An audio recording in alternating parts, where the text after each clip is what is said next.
Hello everyone, greetings from doctor Rashmi homeopathy. आज मैं आपसे बात करने वाली हूँ हैंसेंस डिजीज या लेप्रेसी के बारे में, जिसको कुष्ठ रोग या कोढ़ रोग भी बोलते हैं।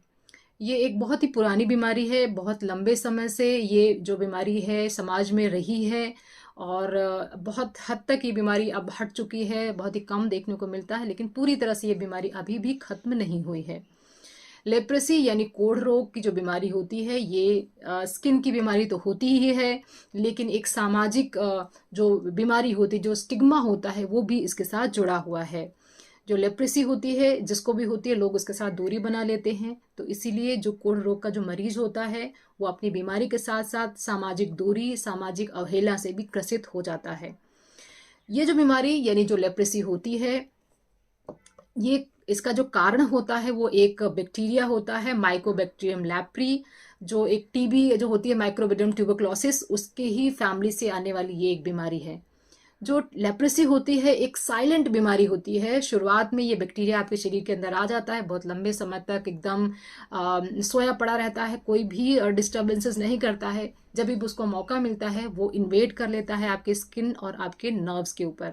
तो इसका जो मेन असर होता है वो आपकी स्किन यानी त्वचा पर और आपकी पेरिफेरल नर्व्स पे होता है, यानी फिंगर टिप्स पे या पैरों की उंगलियों पर इसका असर देखा जाता है।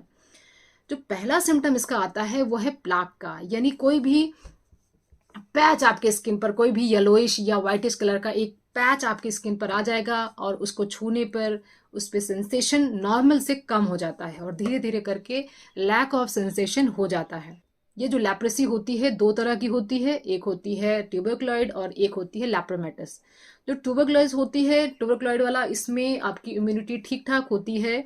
जो प्रॉब्लम होती है मोस्टली आपके स्किन पर ही होती है और आप इससे काफ़ी हद तक फाइट कर सकते हैं और काफ़ी हद तक इसमें रिकवरी अच्छी होती है। अगर एक स्टेज आगे जाए तो लेप्रोमेटस लेप्रेसी होती है। उसके अंदर आपकी स्किन के साथ में आपकी नर्व्स भी अफेक्टेड हो जाती हैं। अब नसें अफेक्टेड हो जाती हैं, मतलब नसें अपना सेंसेशन देना बंद कर देती हैं, तो पेशेंट को चोट वोट लगने पे भी कुछ महसूस नहीं होता है। ये एक वाइड स्प्रेड लेप्रेसी होती है, मतलब पूरा ज़्यादा से ज़्यादा पार्ट इसमें अफेक्टेड हो जाता है।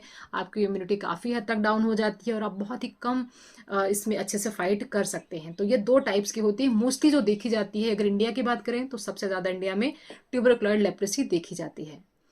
जो इस वीडियो बनाने का मेरा पर्पस यही है, क्योंकि रिसेंटली मेरे पास कुछ ऐसे पेशेंट्स थे लेप्रेसी के, तो अभी भी उनके साथ वही स्टिग्मा है कि वो बीमारी को छुपा रहे थे बहुत समय से, और जो समाज का बाइकॉट टाइप का हो जाता है, स्टिग्मा हो जाता है, वो चीज़ इसके साथ जुड़ी हुई है। उसी से जुड़ा एक वाक़या आपके साथ शेयर करना चाहूँगी। जब मैं 11th क्लास में थी, चंडीगढ़ में हमारा जो केवी स्कूल था, उसमें जाते समय, क्योंकि हम बस में जाते थे सारे, तो हमारे उसी रास्ते पर एक कुष्ठ रोग आश्रम पड़ता था। और हमारे बच्चों के अंदर जितने भी हम बच्चे साथ में होते थे, हमारे बीच में बस ये था कि वो कुष्ठ रोग आश्रम है, वहाँ पे कभी नहीं जाना है। ये मन में था हमारे अंदर, क्योंकि हम भी एक समाज का हिस्सा है और हमारे चीज़ें, जो चीज़ें हमें फीड की जाती है वही हमें पता होता है। हमारे टीचर, जो हमारी साइंस की टीचर थी, बायोलॉजी की जो टीचर थी +1 में, उन्होंने उसी स्कूल का विजिट रखा, उसी आश्रम का विजिट रखा। और क्योंकि हमारे स्कूल के बहुत पास वो आश्रम पड़ता था, तो सब लोग वहाँ पे गए, सारे बच्चे वहाँ गए। तो हमें जो जानकारी वहाँ पे जाकर उन्होंने दी कि ये एक ऐसी बीमारी होती है जिसमें सिंपथी की ज़रूरत होती है, ना कि बाइकॉट की ज़रूरत होती है। और ये बीमारी ऐसे किसी को दूर से देखने से, थोड़ा सा पास में जाने से नहीं फैल जाती है। ये बीमारी कॉन्टेजियस तो होती है, लेकिन लगातार कांटेक्ट बना रहता है या बार बार रिपीट होता रहता है कांटेक्ट, तो उसके कारण ये बीमारी होती है। तो यस फ्रेंड्स, ये जो माइक्रोबैक्टीरियम लेप्री होता है, वो एक बार में किसी के पास में जाने से, किसी से बात करने से नहीं फैल जाती है। ये ड्रॉपलेट इन्फेक्शन से फैलती है। मतलब स्पूटा अगर निकाला हुआ, थूका हुआ है, या बहुत ज़्यादा छींक अगर आ रही है, या नेज़ल जो डिस्चार्ज होता है, उन सबसे बीमारी फैलती है। वो भी बार बार अगर ऐसी चीज़ में हम इन्वेड करते हैं, ऐसी माहौल में हम जाते हैं, तभी ये बीमारी फैलती है। तो तब से जाकर के ये चीज़ जो हमने समझी कि हाँ, ये कुछ रोग ऐसा नहीं है कि हम वहाँ पे कभी जा नहीं सकते, वहाँ पे कभी विजिट नहीं कर सकते। तो ये सारी चीज़ें भी एक समाज का हिस्सा है, जिसको समझाना, जिसको बदलना बहुत ज़्यादा ज़रूरी है। बहुत सारे लोगों ने पहले भी काम किया है कुछ रोग के लिए, क्योंकि बीमारी से ज़्यादा जो मानसिक जो टॉर्चर होता है लेप्रेसी के पेशेंट्स का, वो बहुत हद तक ठीक करना ज़रूरी है। अगर हम बात करें होम्योपैथिक मेडिसिन की कि क्या करती हैं, तो क्योंकि मैंने बताया कि जो लेप्रेसी होती है वो स्किन से लेकर आपके नर्व्स को अफेक्ट करती है।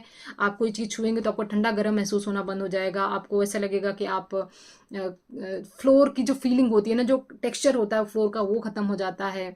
नॉर्मल सी जो सेंसेशन होती है वो ख़त्म होने लगती है। तो लेप्रेसी की जो शुरुआत में जो अगर डायग्नोसिस अगर हो जाए तो बहुत हद तक इसको हम मेडिसिन के थ्रू कंट्रोल कर सकते हैं। इसके लिए मल्टी ड्रग रेजिस्टेंट जो ट्रीटमेंट होता है वो चलता है, क्योंकि धीरे धीरे करके जो दवाइयाँ होती हैं वो बार बार बदलनी पड़ती हैं, बार बार बॉडी रेजिस्ट कर जाती है इसको।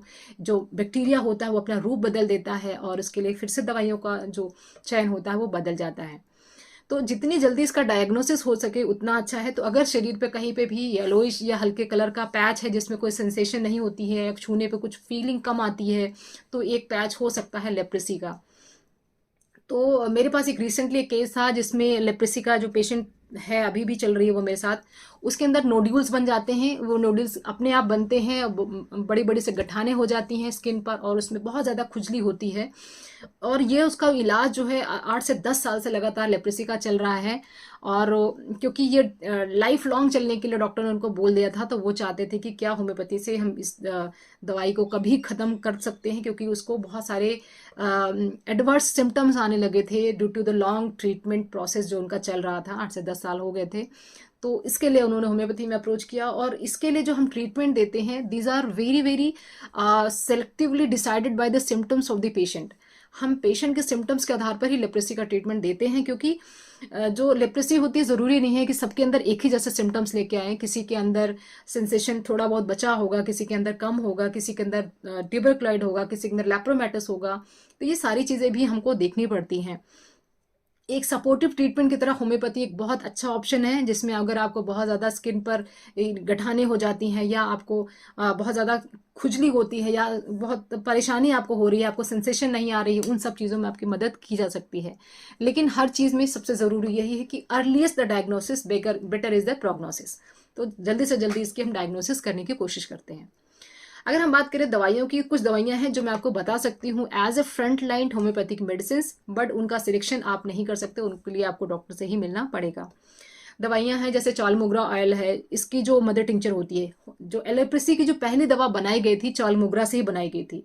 तो होम्योपैथी में चाल मोगरा का डायल्यूशन प्रेजेंट है। ये लेप्रेसी की बहुत ही अच्छी दवा है, इसको आप लोअर पावर में ले सकते हैं। लेकिन अभी कौन सी दवा लेनी है वो आपको देखना पड़ेगा, क्योंकि 4-5 दवाइयां हैं जो इसके लिए बेसिकली यूज की जाती हैं। Chaulmoogra is the first remedy that is used in case of leprosy. ये दोनों टाइप की जो लेप्रेसी मैंने बताई है उसमें इसका यूज किया जा सकता है। दूसरी जो दवा है वो है हाइड्रोकोटाइल। जो हाइड्रोकोटाइल है, जिसको इंडियन पेनीवर्ड भी बोलते हैं, ये भी एक हर्बल दवा है जो कि लेप्रेसी के केसेस में यूज की जाती है, जिसमें आपके पूरे बॉडी पर लेप्रेसी के पैचेस आ चुके हैं। पूरी बॉडी अगर आपकी अफेक्टेड हो गई है तब आप इस दवा को यूज कर सकते हैं।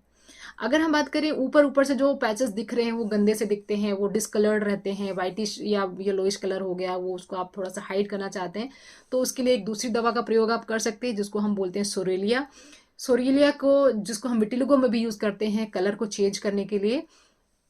तो उसको आप सोरेलिया के ऑयल को, सोरेलिया के मदर टिंचर को थोड़े से ऑयल में मिला करके उसको आप पैचेस पे लगा सकते हैं।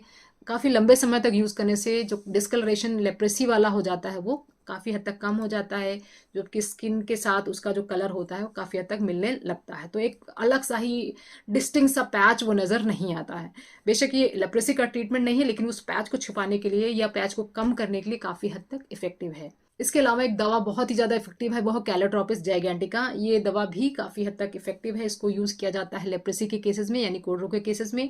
और एक और दवाई है जो आप इसमें यूज़ कर सकते हैं, वो है tuberculinum. If there is a history of TB in that patient, पहले कभी टीबी था या फैमिली में there is a history of tuberculosis, तब आप ट्यूबरक्लोइनम की एक डोज दे करके बाकी की दवाइयाँ दे सकते हैं। आप वैसे बहुत सारे व्यूवर्स हैं जो बडिंग होम्योपैथ्स भी हैं, तो उनके लिए भी ये जानकारी के लिए बता दूं कि किसी भी लेप्रेसी के पेशेंट के लिए केस टेकिंग करना, कॉन्स्टिट्यूशनल दवा देना बहुत ज़्यादा ज़रूरी है। ये दवाइयाँ स्पेसिफिकली प्रेस्क्राइब की जाती हैं, लेकिन पेशेंट का डिटेल जान ले वो ज़्यादा बेहतर रहता है। और जब हम दवाइयाँ लेप्रेसी के पेशेंट के स्टार्ट करते हैं तो कोई भी दवाइयाँ जो पहले से उनकी चल रही होती हैं उसको हम बंद नहीं करते हैं, ये दवाइयाँ इंट्रोड्यूस करते हैं और इन दवाइयों को एक सपोर्टिव थेरेपी की तरह यूज़ करते हैं। तो सभी लोगों के लिए ये एक बहुत इंपॉर्टेंट इन्फॉर्मेशन है कि ये वीडियो ज़्यादा से ज़्यादा लोगों के साथ शेयर करें और लेप्रेसी जितनी भी अभी सोसाइटी में बची हुई है उनको भी ख़त्म करने की कोशिश करें। यही होम्योपैथी का भी एम है और होम्योपैथिक मेडिसिन का जो यूज़ है ये काफ़ी ज़्यादा अच्छा है लेप्रेसी के केसेस में। या बहुत सारी ऐसी बीमारियां हैं जिसको हम लाइफ लॉन्ग डिसऑर्डर्स बोल देते हैं या इनक्योरेबल डिसऑर्डर्स बोल देते हैं, उसमें भी होम्योपैथी बहुत ही अच्छा रोल प्ले करती है। तो आई होप लेप्रेसी के बारे में ये इन्फॉर्मेशन आपको पसंद आई होगी। अगर आप मुझसे डायरेक्टली बात करना चाहते हैं, कोई भी क्वेरीज पूछना चाहते हैं, तो you can use the call me for app, जिसकी डिस्क्रिप्शन, बाकी डिटेल्स आपको डिस्क्रिप्शन में मिल जाएंगी।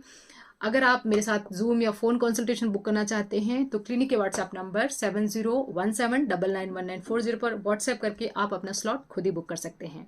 Wishing you very good health. Thanks for watching.